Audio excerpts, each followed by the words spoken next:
diolch chi. Ac os chi eisiau testament newydd. No, mae gen i bob beth am hwnna.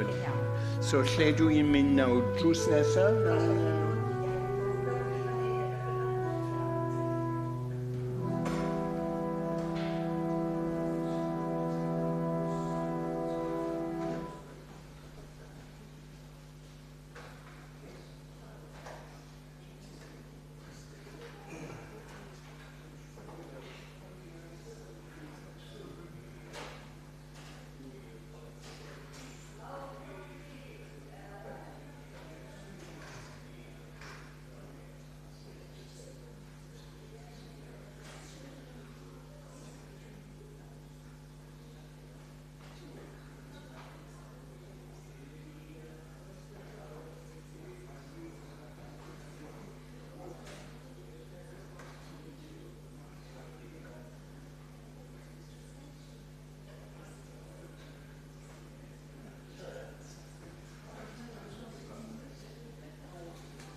Dyn ni'n dod gyda gilydd yn enw ein harglwydd Iesu Grist. Ni'n dechrau gwasanaeth yn canu ar emyn 406. Diwch blant bachain, dawch I foli'r Iesu cariad yw 406. 482, sorry. Gira. Na'r tôn dros hwnna. Sorry, gira, 482. Wrth gwrs, mae popeth yn iawn yn te. So, I am the Maya i dioddef. hawdd i wneud hwnna. Technical hitch ydi hwn yn te. So, bydd yn distaw am funud nawr. Na. 482.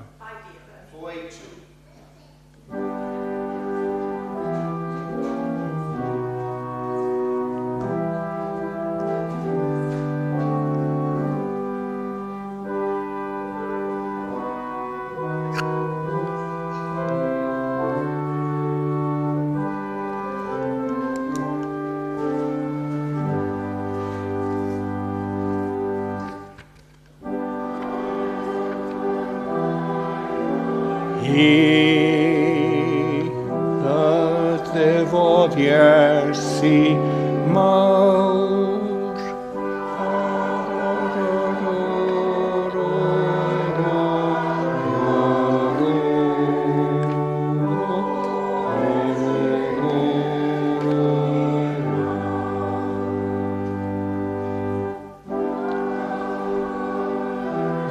Roedd wir cyflawnder gofod iawn, ar ddaled fawr ddechrau mae'n rhoi, a dalodd yn ffrawn.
Ni'n darllen o'r ysgythera o'r Testament Newydd, yr Efengil Ioan ac y dechreuad yr Efengil.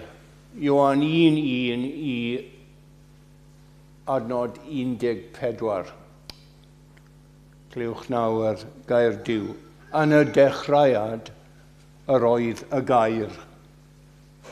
Yr oedd y gair gyda Duw a Duw oedd y gair.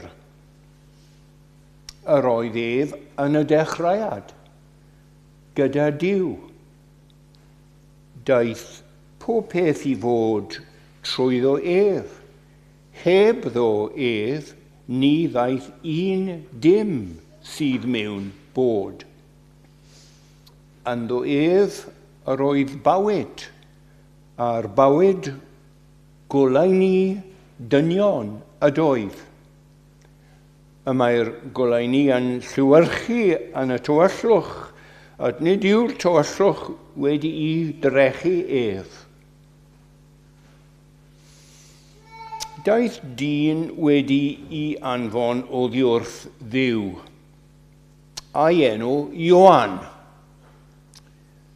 Daeth hwn yn dyst I dystiolaethu am y goleuni, mwyn I bawb ddod I gredu trwyddo. Nid ef oedd y goleuni, ond daeth I dystiolaethu am y goleuni. Yr oedd y gwir oleuni, sy'n golau o pawb eisoes yn dod i'r byd. Yr oedd yn y byd a daeth y byd I fod trwyddo, ac nid adnabu'r byd mo honno. Daeth yw'r gynefin I hun, ac ni dderbyniodd I bobl I hun mo honno. Ond cynifer ac ei derbyniodd, rhoes iddynt hwyd y rhai sy'n credu yn ei enw, hawl I ddod yn blant Duw. Plant wedi I geni nid o waed, nac o ewyllus cnawd, nac o ewyllus gŵr, ond o Dduw. A daeth y gair yn gnawd, a phreswylio yn ein plith, yn llawn gras a gwirionedd. Gwelsom I ogoniant ef, I ogoniant fel unig fab yn dod o ddiwrth y tad. Bendith Duw ar I darlleniad ef ac yn awr ein ail emyn, yr emyn 49. Diolch I ti'r holl lluog Dduw am yr efengil sanctaidd. Halleluja, amen. 49.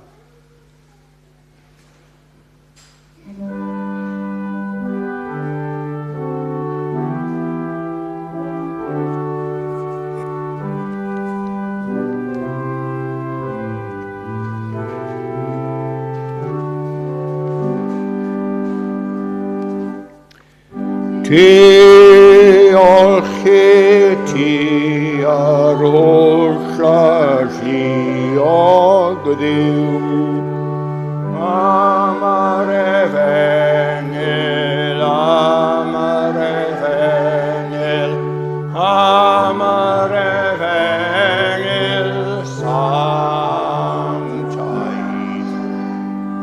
Halleluja, Halleluja, Halleluja,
ac yn awr ein tad ni'n dod ger dy frondi unwaith eto yn enw ac yn haeddiant ein harroedd Iesu Grist. Yn llawn o diolchgarwch am y bendithio ni'n derbyn blwyddyn ar ôl blwyddyn i'r munud yma. Chi wedi bod yn ffyddlon a caredig, llawn o gras, yn helpu ni ar y pilgrimage yma, ar taith i'r y byd newydd, y nefoedd newydd, yn y gogoniant gyda ti. Ni gofyn i ti i helpu ni paratoi ni am y newid mawr sy'n digwydd yn fuan, digon fuan i bawb ohonom ni, pan ni'n wneud ffarwel i'r byd hwn, a teulu hwn, a pawb ni'n nabod hwn, i fod gyda ti, ein barnwr, ein gwaredwr, ein bugail, ein ffrind, trwy gwaith yr arglwydd Iesu, trwy i bywyd, sanctaidd, a trwy i iawn ar galfaria. Chi wedi bod yn ffyddlon i brygethu yr efengil i ni, i ddweud yr hen efengil am maddauant pechoda, a bywyd trygwyddo, trwy gwaith yr oen diw, ein anwyl gwaredwr, ein athro, ein ffrind, Iesu Grist yr arglwydd. Diolch am hwnna, helpu ni i fyddhau a garu mwy a mwy pob blwyddyn, gwybod mwy am y gwaith sanctaidd yn ein bywydiau ni, yn ein calona ni, yn pob relationship yn te. Ni eisiau dy help di i fod gyda ni. Bendithia cynulleidfa am yma, a pawb sy'n dod ar y Sul Awst i addoli di. Bydd gyda ni diw ein harglwydd. A helpu ni i byw bywydiau sanctaidd. Trigarha o diw ein harglwydd pan ni'n weld Llundain, dinas mawr mawr a llawn o pechoda. Trigarha diw ein harglwydd yn bendithio'r efengil, bendithio gwaith yr arglwydd Iesu Grist trwy pob Christian yn pob eglwys y cynulleidfa, pob capel, bywhad y waith, diw ein harglwydd yn Llundain, a wedyn yng Nghymru, a Chymru ni'n anwyl, ni'n garu ein anwyl wlad, bywhad dy waith di yn y pentrefi a pob ddinas yn y de, o fyno i fôn, diw ein harglwydd, bydd gyda y pregethwyr a cynulleidfa Crist bore yma. Diw ein harglwydd, bydd presenoldeb di nawr yn agos iawn i pob un ohonom ni i ddysgu o'r gair, ddysgu o'r yr adnod ni di darllen gyda gilydd yn y dechreuad, oedd y gair ac y gair oedd gyda Dyw, a Dyw oedd y gair. Helpu ni deall hwnna. Wneud y newid mawr yn ein bywydiau ni trwy deall a garu y geiriau hwn. Felly Dyw ein harglwydd, maddau'n pechoda nawr unwaith eto, a bod gyda ni gyd bore yma, achos ni'n gofyn y pethau hyn trwy enw ein harglwydd, Iesu Grist yn unig. Amen.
Wel, croeso cynnes iawn i aelodau, gyfeillion ac ymwelwyr ein hoedfa, gan gynnwys y sawl sy'n ymuno ni ar y we. A very warm welcome to members, friends and visitors to our service, including those who are joining us on the web.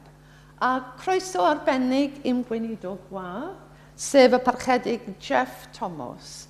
A mae'r sawl ohono ni sy'n gysylltiedig ar Ysgol Gymraeg yn gwybod amdano fel tad Eleri Brady. Mae'n wreiddiol o Ferthyr a bu'n weinidog yng nghapel Bedyddwyr Saesneg Alfred Place yn Aberystwyth cyn ymddeol yn 2016 ar ôl dros 100 mlynedd yn y weinidogaeth yno. The last time the Reverend Jeff Thomas was here was to listen to his grandson, the Reverend Rhodri Brady, leading the service.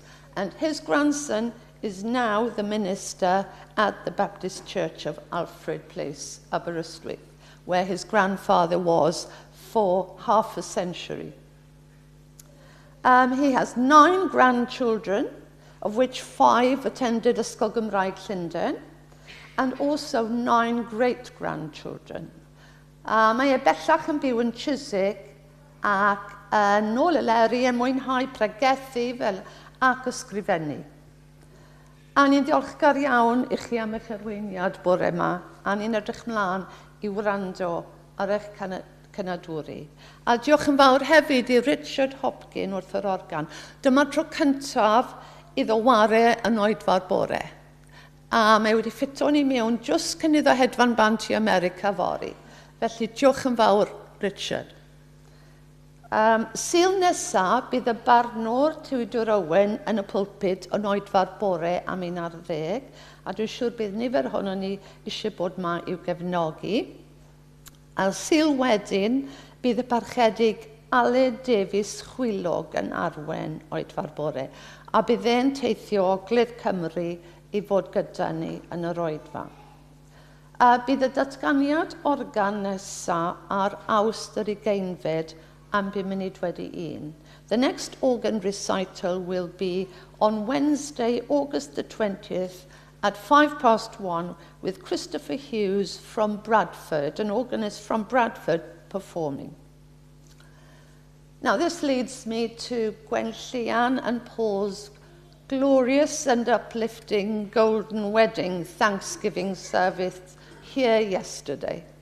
The celebratory flowers above are a clue to a special celebration.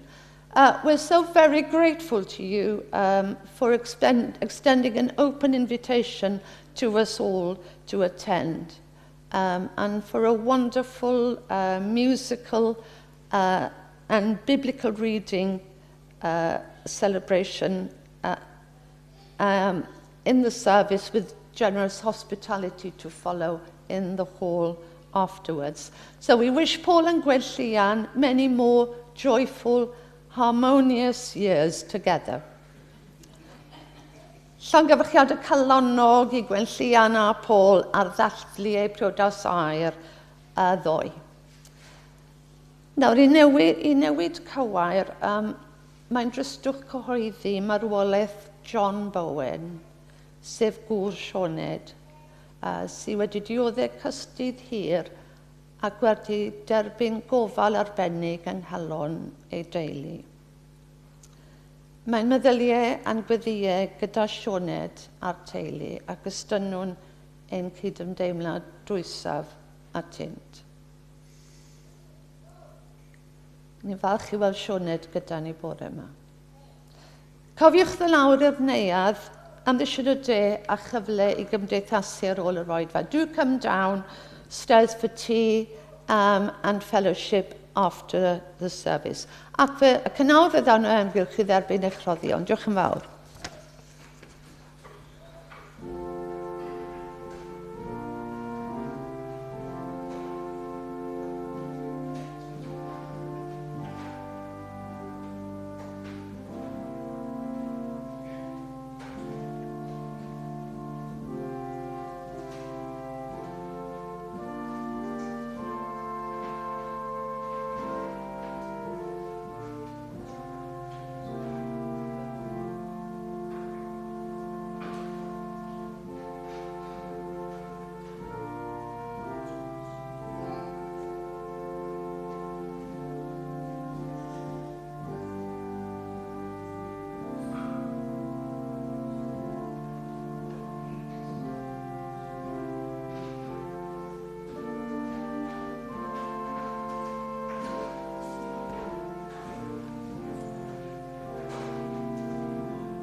canu emyn 164. Un fendydd, yr o ni chaisiau ddim ond hynny, ond gras sydd gari di, tra byw. Cael mwy o ras sydd gari, 164.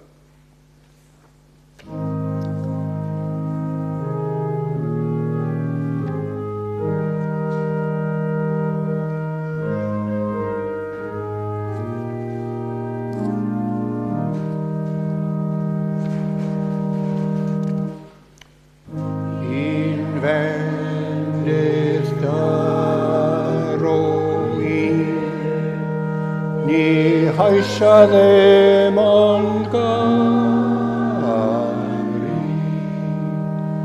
ond gras yw gari ti yn byw, ond mwy o glas sy'n gari.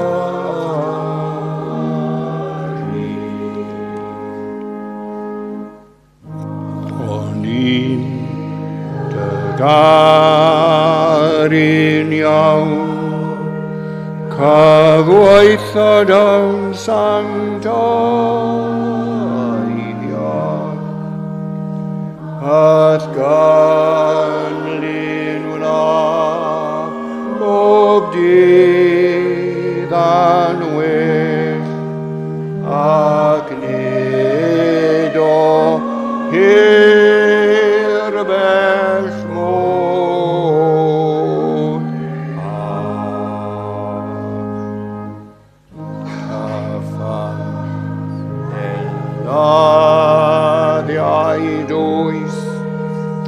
Car o'r ffwys ar dad o'i fron, ac Canol gwyn ar hyn, a gwed adyr wirion.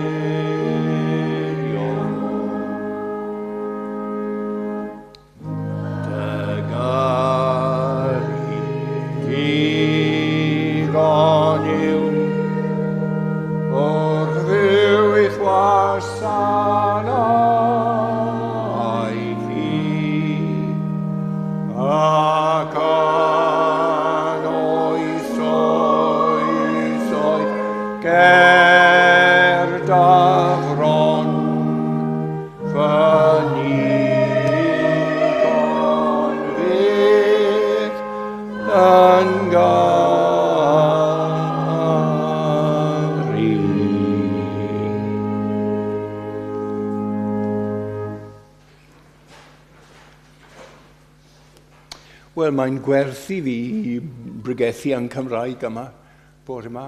O'n i'n cael fy eni yn Merthyr Tydfil mewn teulu heb gair o Cymraeg, ac mynd i ysgol Lewis Pengam a wneud Cymraeg i O-levels yn 1955, ac yna anghofio lot o, ac yna wedi cyfarfod Iola o Blaenau Ffestiniog, ac Cymraeg oedd gynta, y iaith gynta hi, a ni wedi priodi yn 1964 a cael tair ferch Heleri Catrin Fflir, ac oedd Cymraeg oedd iaith y gegin, a dyna lle fi wedi dysgu i siarad Cymraeg, ond beth di'n meddwl am pregethu yn Cymraeg. A dyna ni, mae Iola di marw 8 mlynedd yn ôl, a nawr fi wedi priodi o gan hen ffrind y teulu, Almaenig, a byw yma yn Llundain. A felly fi wedi dod i fyw yn Llundain, a mae hwn darn o'r y taith i ddod o Gymru i Llundain. Fi'n byth yn meddwl am hwnna. So it's just such a joy to have this. Dwi'n defnyddio pob cyfle i siarad yn Cymraeg gyda'r Cymraeg gegen i, ac i pregethu hefyd. Diolch am y gwahoddiad. Fi eisiau siarad am yr adnodau. Dwi wedi darllen i ti Ioan 1:1 yn y dechreuad oedd y gair ac yr oedd gyda Duw a Duw oedd y gair. Oedd movie wedi dod mas 50 o flynyddoedd yn ôl gyda enw Jaws. Movie enwog iawn. Mae un darn o movie, mae 2 dyn mewn cwch ar y môr yn chwilio am pysgodyn mawr sy'n lladd bobl sy'n nofio. So, tu ôl nhw oedd dorsal fin di dod mas ac yn dod syth at nhw. Ac yna 2 plygad du ac yna geg mawr llawn o danydd ac yn dod syth i'r cwch nhw. A mae un dyn yn troi rownd a weld hwnna ac yn troi I ffrind ac yn dweud i'r ffrind, we need a bigger boat. Darn o bwysig iawn yn y movie hwnna. Nawr, dwi'n credu pob eglwys yn Llundain ac yn Nghymru, yn wlad y Brisiail, ni eisiau Crist mawr. Crist mawr. Our Christ is too small. A does dim adnod arall yn yr holl Beibl, un bach gyda geiriau un syllable yn llawn o gwirionedd a gogoniant na Ioan 1:1. Mae Crist yma, mae'n enw yw Logos. Dyna teitl Crist, Logos, the Word, the Logic. A mae hwn yn diddorol iawn. It speaks of meaning and understanding and communication and statements. It speaks of creative power. Ti'n gwybod yn y gegin nawr, mae gŵr yn distaw iawn. Un bore. A chi'n weld ac yn dweud, are you okay? Ti'n iawn, wyt? Wyt ti'n iawn? Ti'n distaw iawn bore yma? Popeth yn iawn, ydy? Dweud I fi, os mae rhywbeth anghywir. Dweud nawr. Please. Hwyrach, bydda fi'n helpu ti os ti'n dweud beth sy'n digwydd. Os ti ddim yn dweud dim byd, mi methu helpu. Ti'n cofio sgwrs fel hyn. Hwyrach gwrando I mam a dad yn siarad yn te fel hyn, neu ti a gŵr a gwraig. We need words. Words show what our mind is thinking. It shows what our heart is feeling. Felly mae Crist yw'r logos Duw. Mae dangos I ni. Duw. Mae Duw wedi bod yn siarad. Trwy proffodi, trwy Moses a Isaiah, a Elijah, a'r proffodi yr Hen Testament. Mae Duw yn siarad trwy ddo. Ti'n cofio Hebreaid, y ffordd mae epistol i'r Hebreaid yn dechrau. Dwi'n nabod Beibl I yn Saesneg, ddim yn Cymraeg, yn drist iawn, ond dyna'r peth yn te. God, who at sundry times and in divers manners spake in times past by our fathers, the prophets, has in these last days spoken to us by his Son. God is the creator, but he's not silent. He speaks. He spoke in the garden to Adam and Eve. He spoke through Moses and the prophets. He speaks through Jesus and the apostles. He speaks through the Bible to us. I've always been interested in Anthony Hopkins. Mae'n 18 mis yn hyn na fi. Wedi cael ei eni yn Port Talbot a fi yn Merthyr Tydfil, so 30 o milltiroedd rhwng y dau ohonom ni. And he's the most famous actor in America today.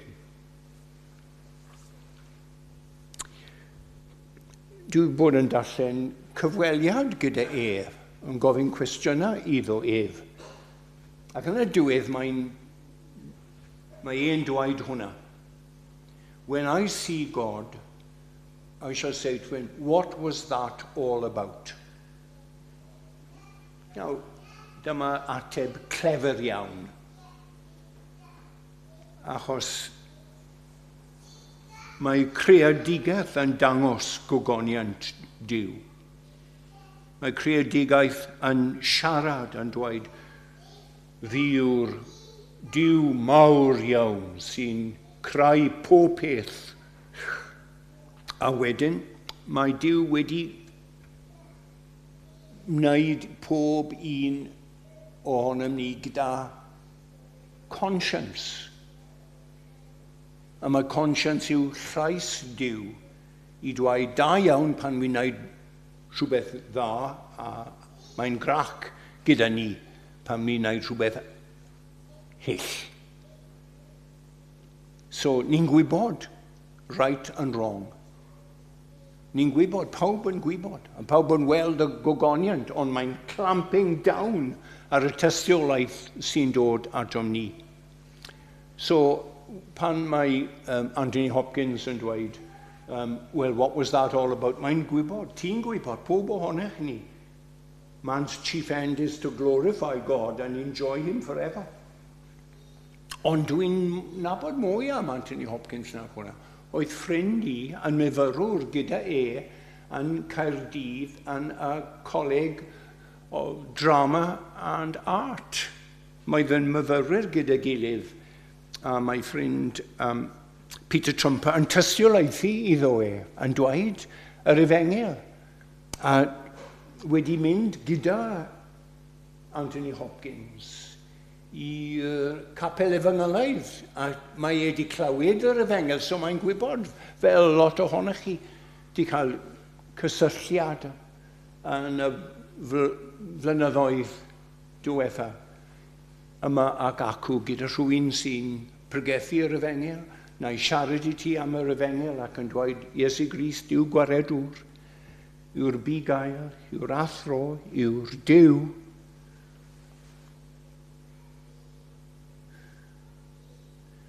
Ni'n gwybod, wel, yma fi eisiau dweud I ti am yr arglwydd Iesu Grist, y logos.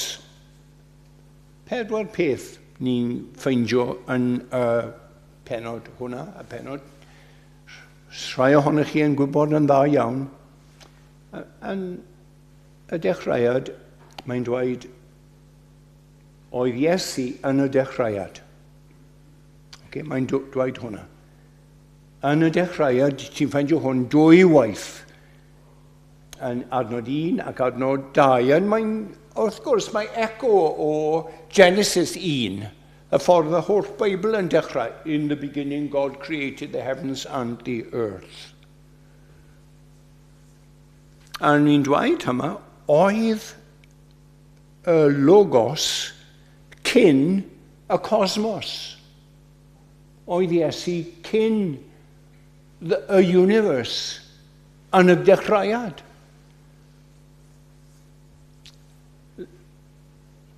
Y gair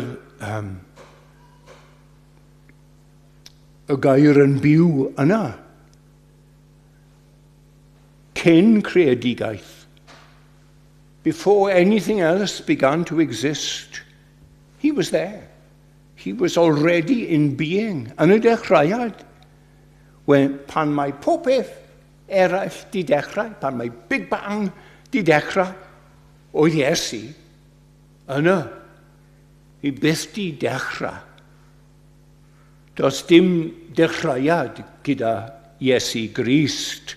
Y cosmos, o yes, mae'r cosmos di dechrau.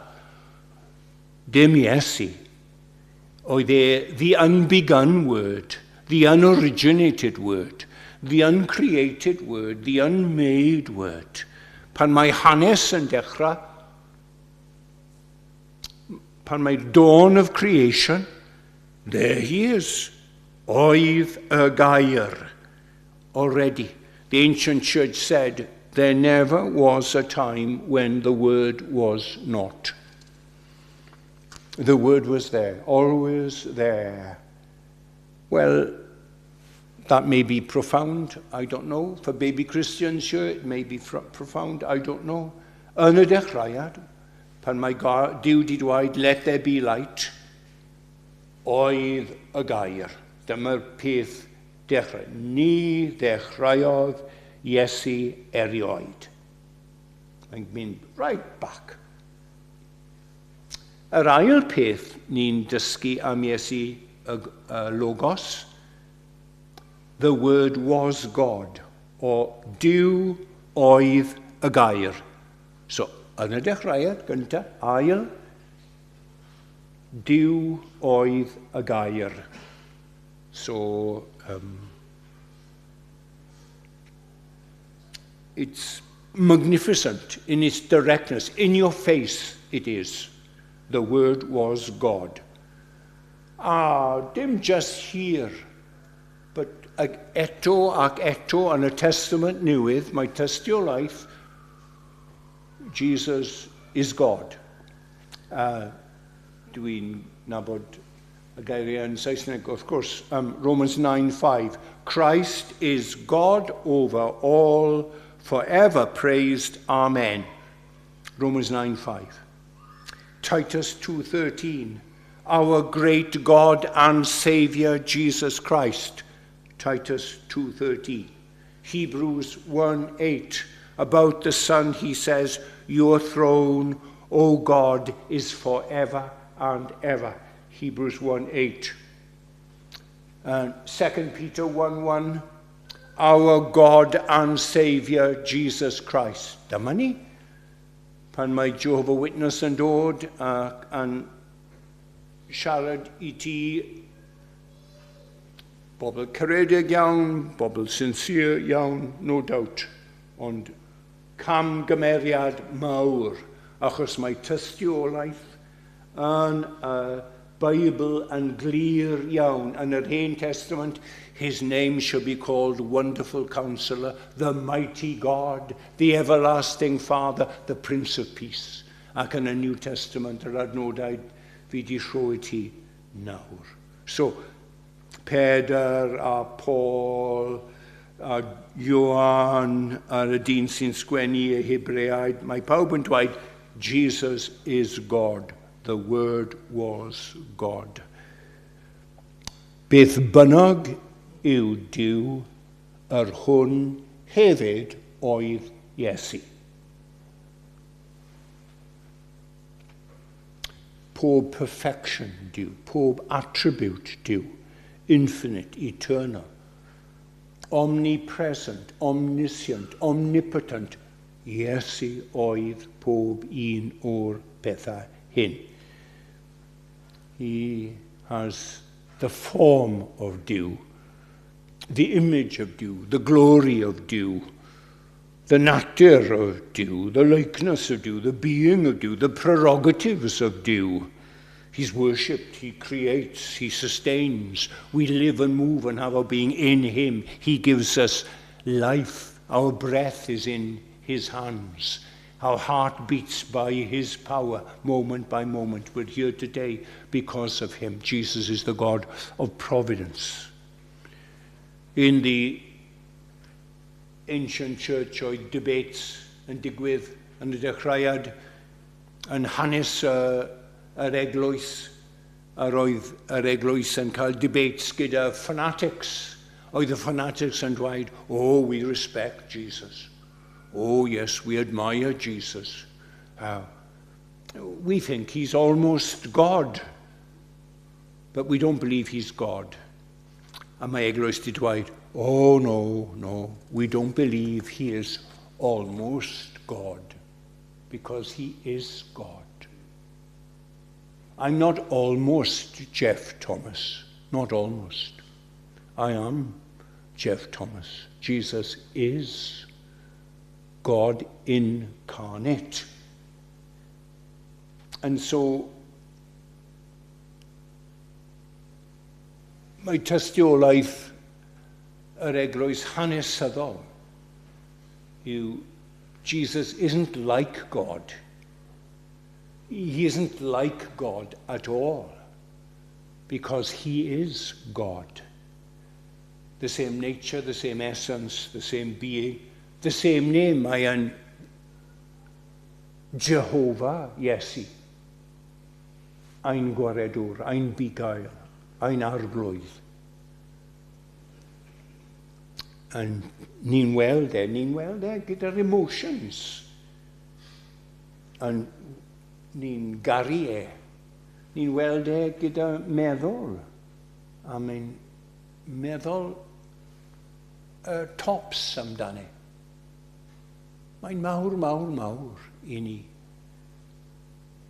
Ni'n meddwl amdani hefyd am addoli e.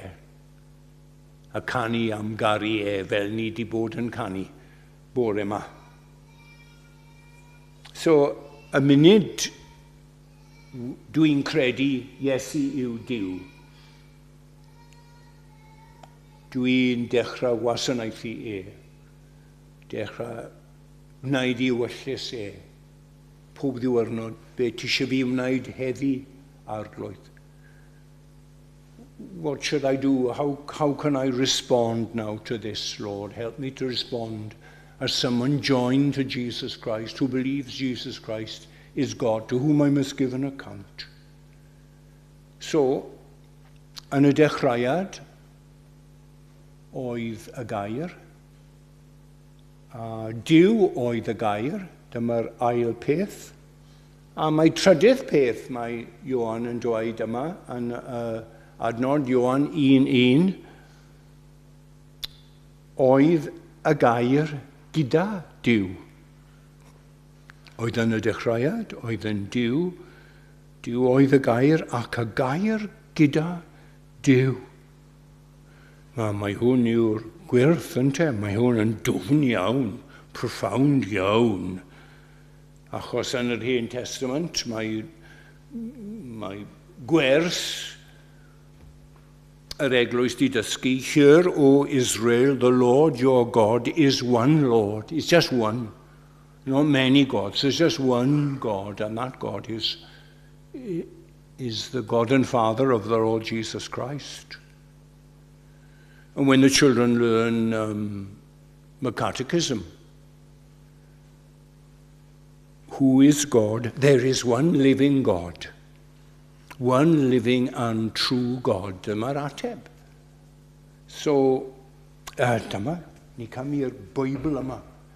Y llyfr mawr yma. Yn y llyfr yma, God yn dweud bob peth i ni, i helpu ni i fyw. I helpu ni deall be ydi bywyd.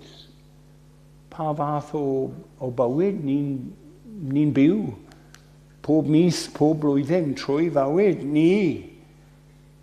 Ac mae llyfr yma yn dweud yn glir iawn, dim ond fi, does dim Duw eraill, Duwia eraill o gwbl. Dwi'n unig un, mond un. And then, di'n darllen Ioan 1:1, a mae Ioan 1:1 yn dweud, God with God. In the beginning was the Word was with God, and the Word was God. Ac mae'n ateb, mae'n dweud hwn yn y adnod 2. Hefyd, the Word was with God, dwywaith. I helpu ni deall a credu yn hwnna. Mae'n dwfn iawn. There's a depth in God. God isn't just one. Think now of the great religions of the world. Judaism and Islam. And they insist there's only one God, they say. Only one. Oh no, only one. Now you think of this one God. Before creation, when there was only him. Right? There was no space. There was no north, south, east, west. There was no in, out, up, down. There was unimaginable nothingness.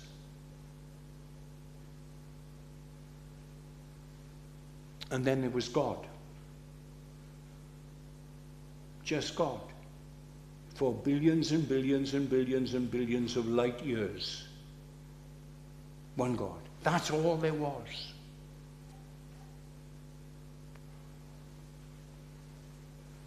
All alone. Ac un peth ti'n dweud yn sicr am hwnna, oedd e heb cariad. Heb gariad.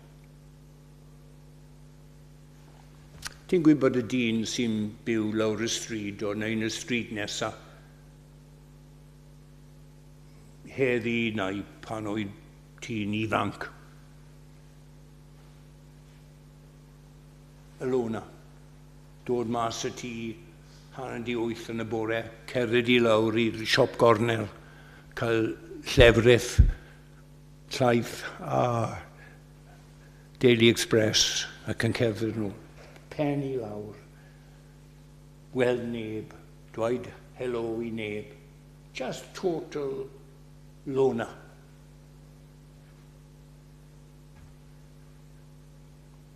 Ti'n meddwl, dwi'n nabod i enw e, ond byth di dweud dim byd iddo e. Be ti'n meddwl am y dyn hwnna? Wel, un peth ti'n nabod am y lona, he doesn't love. He can't love. You've got to have someone. You've got to have someone to love. The best thing for him was get a dog.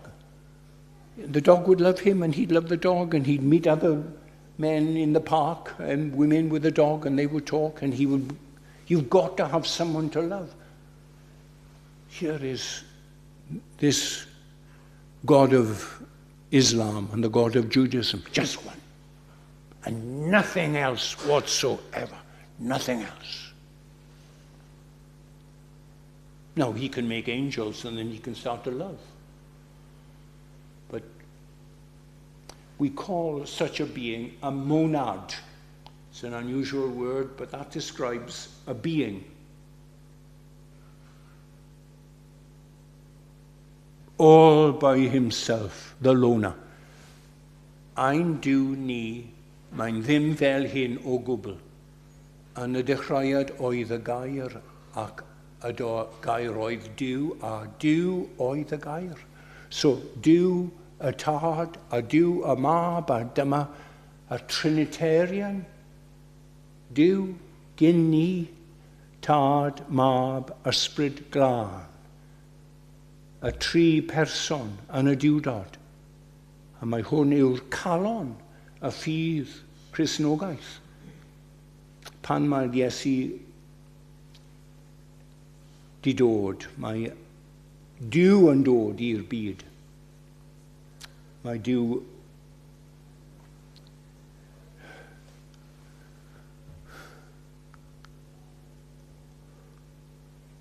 ac yna mae'n diddorol iawn y gair with yma. The word was with God. Tiag. Mae'n gair yn y Groeg and yn Greek. The word also means towards. Towards. Dwi'n dau ffrind, dau ffrind yn y cynulleidfa, all right? A mae'n cael coffi ar Wednesday morning o siopa, ffonio ac Christmas cards, birthday cards, rhannu pethau, y dau ohonyn. Ffrindiau.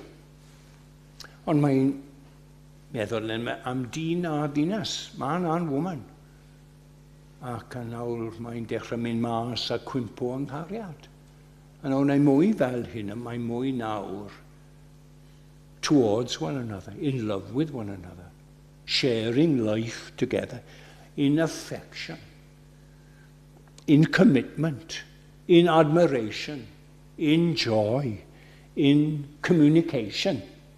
They're living towards one another. They're married. The two are one flesh. So this is the moving picture gen I am y Duw byw. Mae undod gyda Duw. Dim unigrwydd. Dim unigedd. Dim loneliness. Dim isolation. Dim solitude. Duw y tad yn garu Duw y mab. Duw y mab yn garu Duw y tad. Duw yr ysbryd yn garu tad a mab. Dyna'r llun yn y Beibl gen I am ffydd Cristnogol. A ni yn y image God, ni gyd yn image God. Ti'n gwybod y geiriau gyntaf Duw di dweud I dyn, it is not good for man to be alone. I will make a helper for him. And he makes, it's not good, he says, for a man to be alone.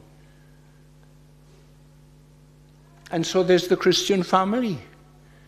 And there's the husband and the wife, and they're together, and they raise the children together, and it's a unit, and they matter to one another, and they care for one another. That's a reflection of God who made us.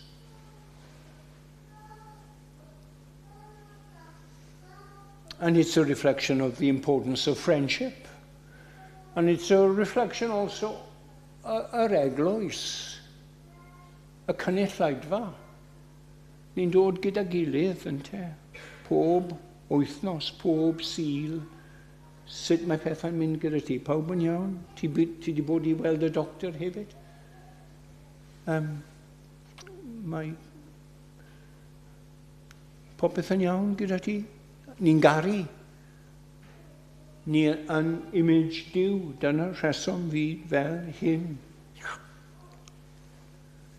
So, yn y dechreuad oedd Duw oedd y gair,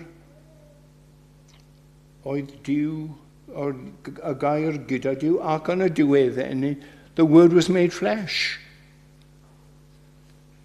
The word was made flesh. So, here is addition. He continues to be the eternal word. But now he adds to that flesh and blood. He adds it.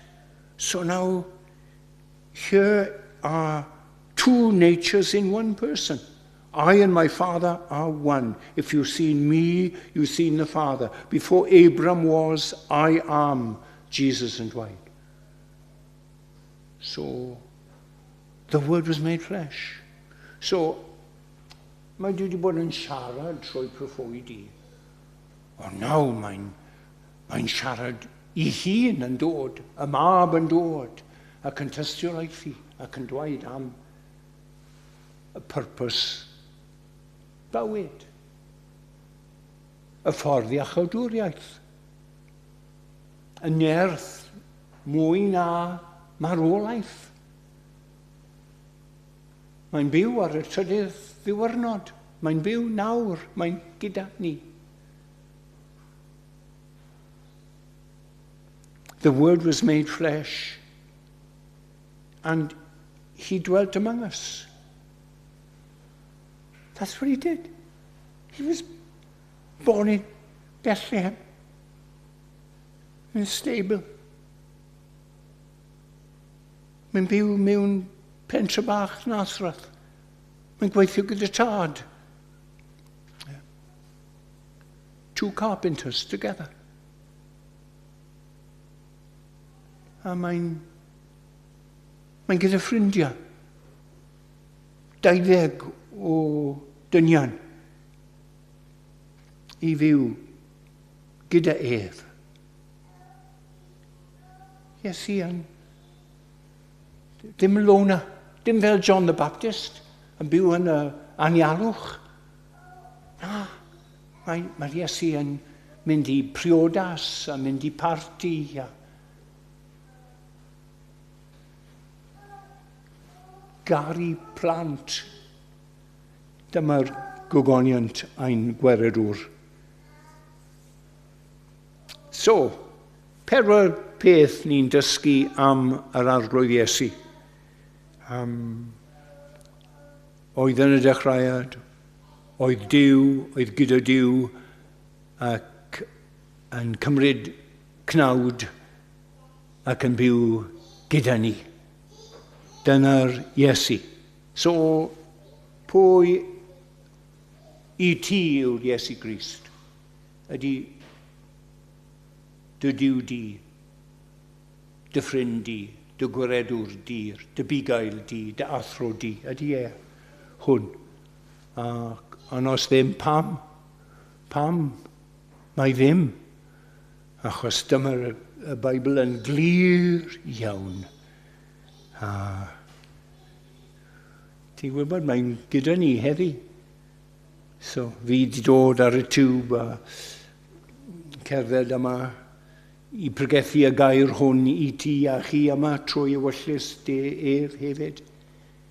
I clywed am y gogoniant. Duw yn Iesu Grist ein harglwydd. Ti'n ymddiried ynddo ef nawr. Ti'n ifeddhau ef. Ti'n cerdded ef. Ti'n garu ef. A gwasanaethu ef. Ys dim bywyd arall. Duw yn harglwydd, bendithio gair i ni nawr. Yn bendithio ar amser ni o gwmpas dy air di. Diolch am fod gyda ni. Diolch am cymdeithas di gyda pechaduriau fel ni. Helpu ni i ddeall ac i feddhau a garu ti mwy a mwy. Ni'n gofyn hyn yn enw dy annwyl fab Iesu Grist. Amen.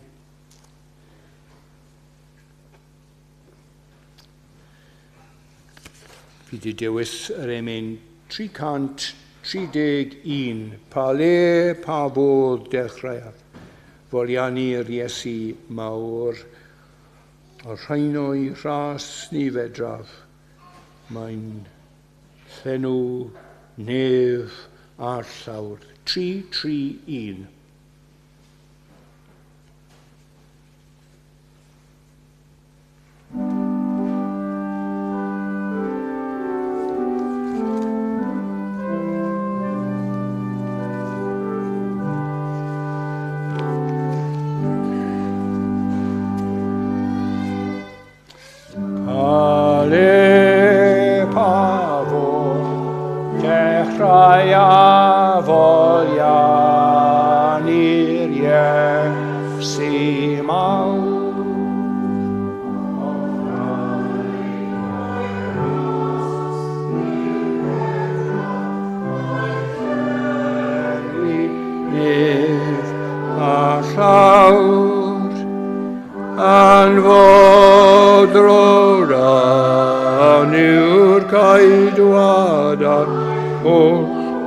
Dras o'r ein llawn, di derfyn yw a'i gariad i fesur yw a'i ddawn. Trigaredd a gwirionedd a'n rhys si mawr yn cyfiawnder a tangnefedd ynghyd am gadw di am Grist a'i ddioddefiadau weddau marwol glwy ac ein penderfyniadau i drafwyddodeb mwy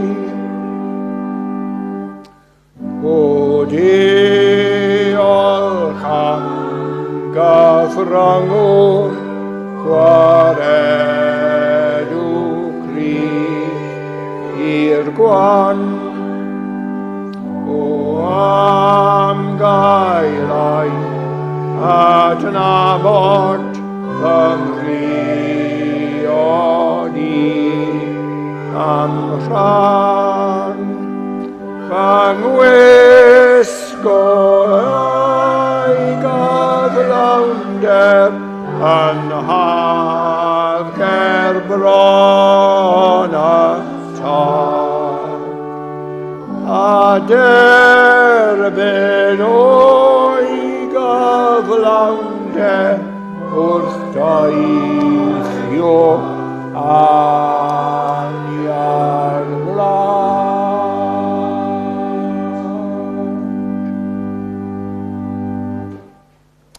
Gras yn harlwydd Iesu Grist a chariad Duw a chymdeithas yr ysbryd glân a fydda gyda chwi oll. Amen.